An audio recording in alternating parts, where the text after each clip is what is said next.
17장의 말씀입니다. 잠언 17장의 말씀을 먼저 드라마 바이블로 듣도록 하겠습니다. 제 17장. 마른 떡 한 조각만 있고도 화목하는 것이 제육이 집에 가득하고도 다투는 것보다 나으니라. 슬기로운 종은 부끄러운 짓을 하는 주인의 아들을 다스리겠고 또 형제들 중에서 유업을 나누어 얻으리라. 도가니는 은을, 풀무는 금을 연단하거니와 여호와는 마음을 연단하시느니라. 악을 행하는 자는 사악한 입술이 하는 말을 잘 듣고 거짓말을 하는 자는 악한 혀가 하는 말에 귀를 기울이느니라. 가난한 자를 조롱하는 자는 그를 지으신 주를 멸시하는 자요, 사람의 재앙을 기뻐하는 자는 형벌을 면하지 못할 자니라. 손자는 노인의 면류관이요 아비는 자식의 영환이라. 지나친 말을 하는 것도 미련한 자에게 합당하지 아니하거든 하물며 거짓말을 하는 것이 존귀한 자에게 합당하겠느냐?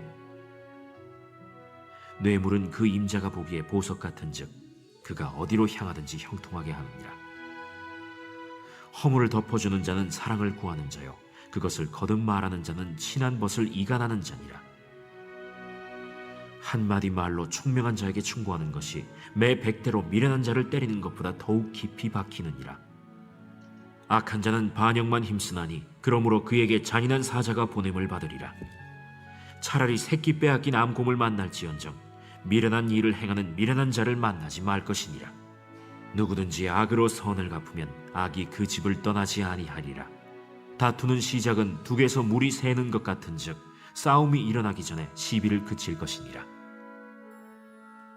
악인을 의롭다 하고 의인을 악하다 하는 이 두 사람은 다 여호와께 미움을 받느니라. 미련한 자는 무지하거늘 손의 값을 가지고 지혜를 사려함은 어찌 민고.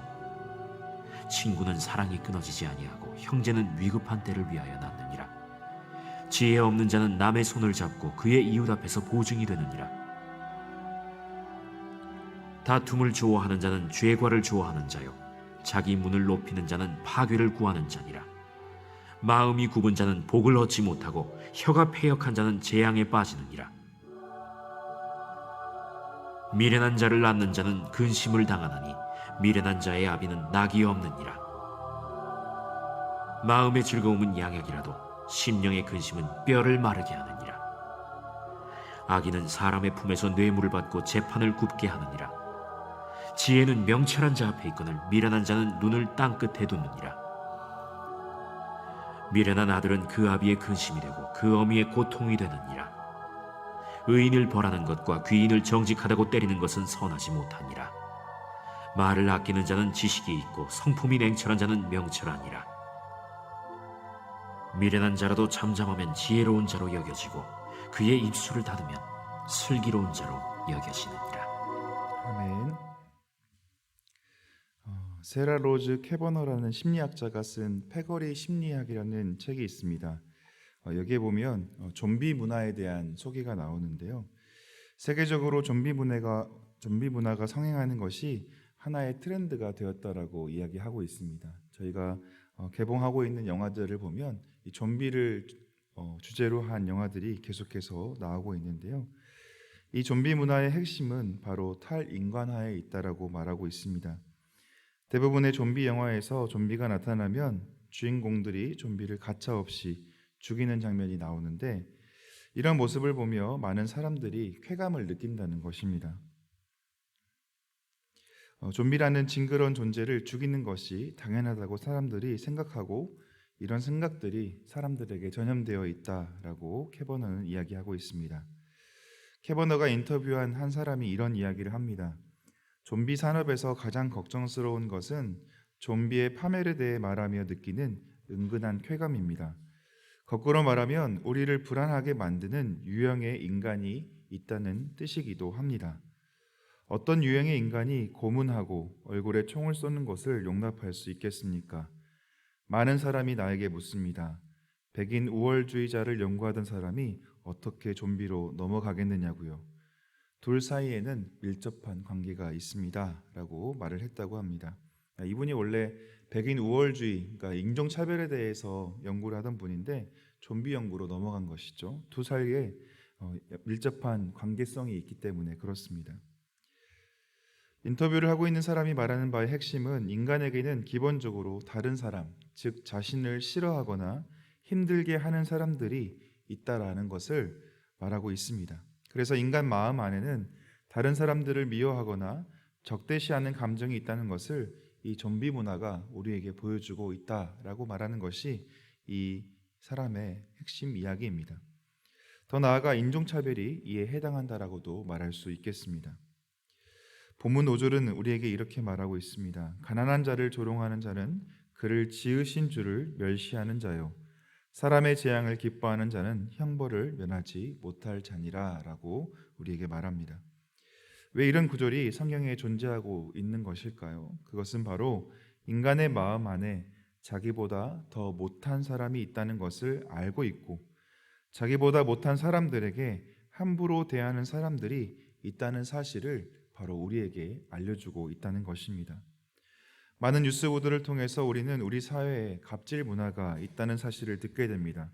더 높은 직급에 있는 사람이 자기 부하 직원들에게, 돈 많은 소비자가 고용되어 어쩔 수 없이 친절을 베풀어야 하는 직원들에게 얼마나 악독하고 악랄한 행위로, 말과 행위로 괴롭히고 있는지를 우리는 듣고 있는 요즘입니다. 그러나 성경은 우리에게 말합니다. 가난한 자를 조롱하는 자는 그를 지으신 주를 멸시하는 자다라고 말하고 있습니다. 이 얼마나 무섭고 두려운 말씀입니까? 우리는 그저 표면적으로 보이는 것만 보고 사람들을 판단하고 행동하게 됩니다. 그런데 우리가 대하는 사람이 하나님이라면 얼마나 놀라운 일입니까? 예수님을 십자가에 못 박았던 사람들은 지금 자신이 함부로 대하고 모욕하고 침뱉고 채찍질하고 있는 사람이 바로 주님이심을 알지 못한 채 이런 행동을 했습니다. 이 사람들이 예수님이 주님이라는 사실을 알았다면 예수님을 이처럼 함부로 대할 수 있었겠습니까? 우리는 우리가 만나는 모든 사람들을 대할 때 주님을 대하는 것처럼 대해야 할 것입니다.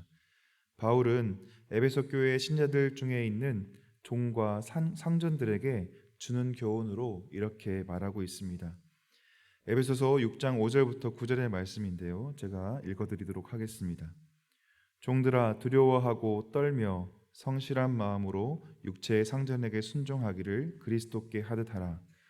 눈가림만 하여 사람을 기쁘게 하는 자처럼 하지 말고 그리스도의 종들처럼 마음으로 하나님의 뜻을 행하고 기쁜 마음으로 섬기기를 주께 하듯 하고 사람들에게 하듯 하지 말라. 이는 각 사람이 무슨 선을 행하든지 종이나 자유인이나 주께로부터 그대로 받은 줄을 알미라. 상전들아, 너희도 그들에게 이와 같이 하고 위협을 그치라. 이는 그들과 너희의 상전이 하늘에 계시고 그에게는 사람을 외모로 취하는 일이 없는 줄 너희가 알미라 라고 이야기하고 있습니다. 종들도 상전에게 순종하기를 그리스도께 하듯 하고 상전들도 마찬가지로 종들을 대할 때 하나님을 대함과 같이 하라고 권면하고 있습니다. 우리도 사람들을 대할 때 오늘 우리가 만나는 모든 사람들을 그리스도 대하듯 대하실 수 있기를 바랍니다. 특별히 나보다 힘이 더 없는 사람들을 대하는 우리의 모습, 자신의 모습을 살펴보면 우리가 어떤 사람인지, 어떤 모습으로 나아가고 있는지를 잘 알 수 있게 됩니다. 힘이 없는 어린아이들을 대할 때 어떻게 대하는지를 한번 잘 관찰해 보시기 바랍니다. 또 인간의 마음 안에 있는 또 다른 속성 중에 하나가 질투입니다. 질투는 사실 하나님께서도 가지고 계시는 속성 중에 하나이기도 합니다. 성경에는 질투하는 하나님이라는 말이 나오고 있습니다. 하나님의 질투는 자기 백성이 다른 이방신들을 섬길 때 나오는 이야기입니다. 자신의 백성들이 진실한 사랑으로 나오기를 원할 때 하나님은 질투하십니다. 그런데 우리 인간들의 질투는 좀 방향이 다릅니다. 비교가 들어가 있습니다.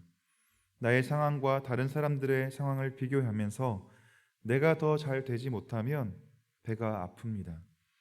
다른 사람의 재앙을 보면서 기뻐하는 모습을 보이는 것이 바로 인간의 질투라고 하는 것이죠. 구전되고 있는 유대인들의 민담 중에 이런 이야기가 있다고 합니다. 어느 날 천사가 한 여자에게 나타나서 내가 너를 축복하겠다. 그리고 네가 원하는 친구 한 사람에게는 너에게 주는 축복보다 갑절로 맞는 축복을 주겠다. 어떤 축복을 원하며 어떤 친구를 갑절로 축복해 주기를 원하는가라고 물었다고 합니다. 그러자 갑자기 이 여자의 머릿속에 평소에 질투하던 여자가 떠올랐습니다.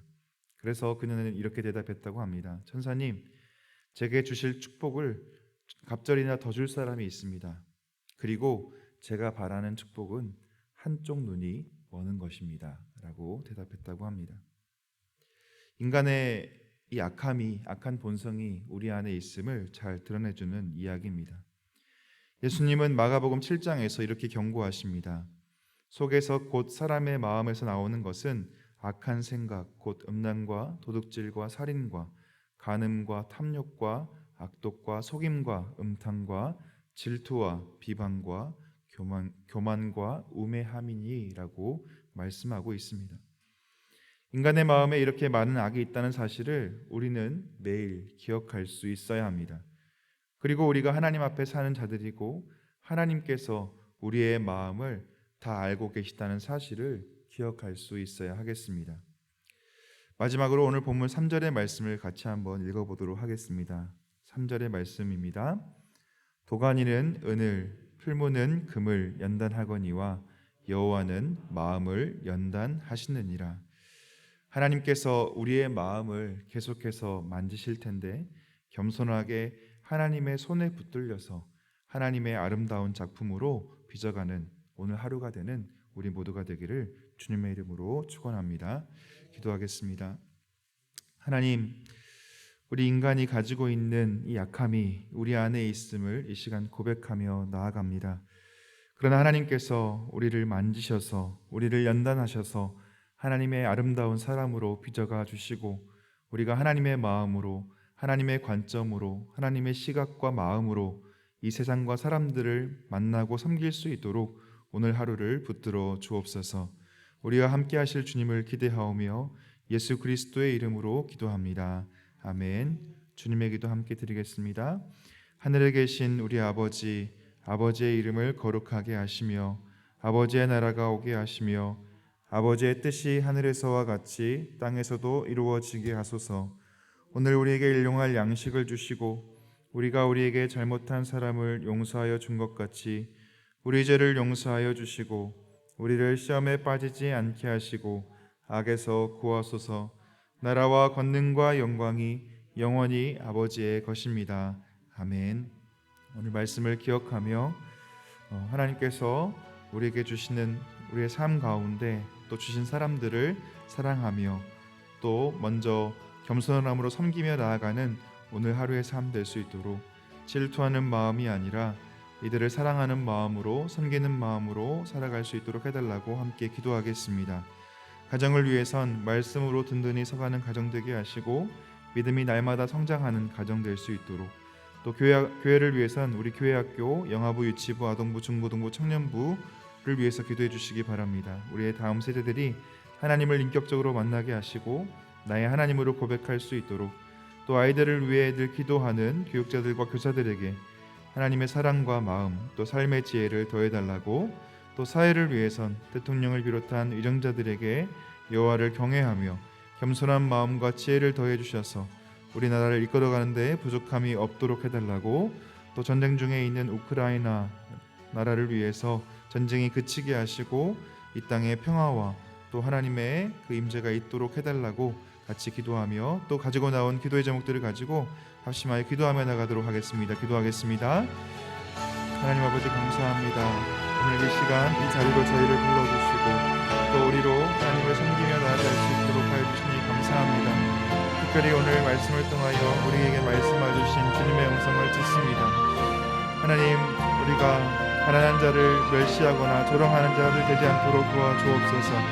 특별히 우리 안에 함부로 대해도 되겠다라고 생각하는 많은 유형의 사람들을 우리가 어떻게 대할지를 다시 한번 고민하게 하여 주시고 하나님, 우리가 만나는 연약한 자들을 하나님을 만나듯 주님을 대하듯 대하며 섬기며 나아가는 오늘 하루의 삶이 될 수 있도록 주님 도와주옵소서.